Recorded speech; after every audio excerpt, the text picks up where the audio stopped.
జయముగల దేవుని కృపావర్షము ప్రియులారా మీ అందరికీ తోడై ఉండునుగాక.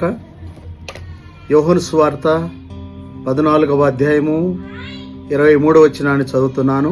యేసు ఒకడు నన్ను ప్రేమించిన ఎడల వాడు నా మాట గైకొనును, అప్పుడు నా తండ్రి వాణ్ణి ప్రేమించును, మేము వాని యొద్దకు వచ్చి వాని యొద్ద నివాసము చేతుము.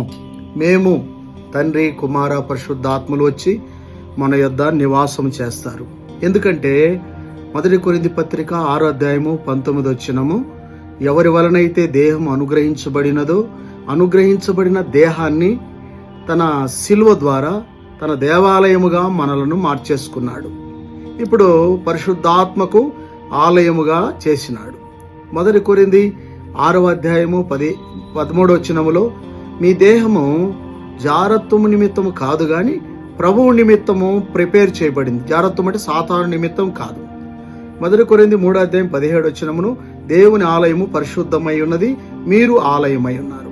కాబట్టి ఇలాంటి పరిశుద్ధమైన ఆలయముగా చేసుకొని ప్రకటన 21:3లో ప్రభువారు ఇదిగో దేవుని నివాసము మనుషులతో కూడా ఉన్నది, ఆయన వారితో కాపురముండనని చెప్పాడు.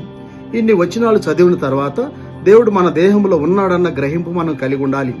విశ్వాసులైన వారు, ప్రభు బిడ్డలైన వారు ప్రభు లోపల ఉన్నాడు కనుక వారి కన్నులతో చెడు చూస్తే పరిశుద్ధాత్మ చెడు చూచినట్లుగాను, మీరు అబద్ధములాడితే పరిశుద్ధాత్మ దేవుడు అబద్ధములాడినట్లుగాను, మీ చేతులు ఉన్నాయి దాంతో కొడితే పరిశుద్ధాత్మ కొట్టినట్లుగాను, మీ కాళ్ళు ఉన్నాయి తన్నితే దానితో పరిశుద్ధాత్మ తన్నినట్లుగాను, మీరు అడుక్కుంటే పరిశుద్ధాత్మ అడుక్కున్న వానిగా అయినట్లు దేవుని పిల్లలు ప్రభును దిగదార్చుచూ ఉన్నారు. ఈ దినాల్లో సేవకులు సైతము అడుక్కుంటున్నారు, అంటే ప్రభు యొక్క స్థితిని దిగజార్చుచూ ఉన్నారు.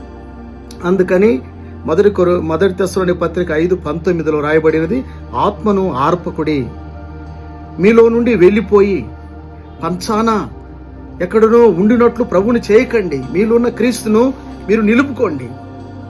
హెబ్రీ 10వ అధ్యాయము 29వ వచనంలో రాయబడినది, కృపకు మూలముగా ఆత్మను తిరస్కరించవద్దు, తోలనాడవద్దు. గలతీ పత్రిక 4వ అధ్యాయం 6వ వచనము, తన కుమారుని ఆత్మను దేవుడు మన హృదయములోనికి పంపెను, ఆత్మను అనుసరించి క్రమముగా నడుచుకొనండి. ప్రభు స్థితిని, ప్రభు డిగ్నిటీని, దేవుని పిల్లలమైన మనము భయము కలిగి ప్రభు మనలో ఉన్నాడని దిగదార్చకుండా, ఆయనను అవమానం తీసుకురాకుండా, శత్రువుకు సాతాను ఎదుట ఆయనను దిగదార్చే వాళ్ళముగా కాకుండా డిగ్నిటీని కలిగినటువంటి వారుగా దేవుని పిల్లలముగా మనం ఉందాం. దేవుడు అలాగూ మీ అందరికీ సహాయం చేయనుగాక. మన ఛానల్ సబ్స్క్రైబ్ చేసుకోండి. Praise the lord.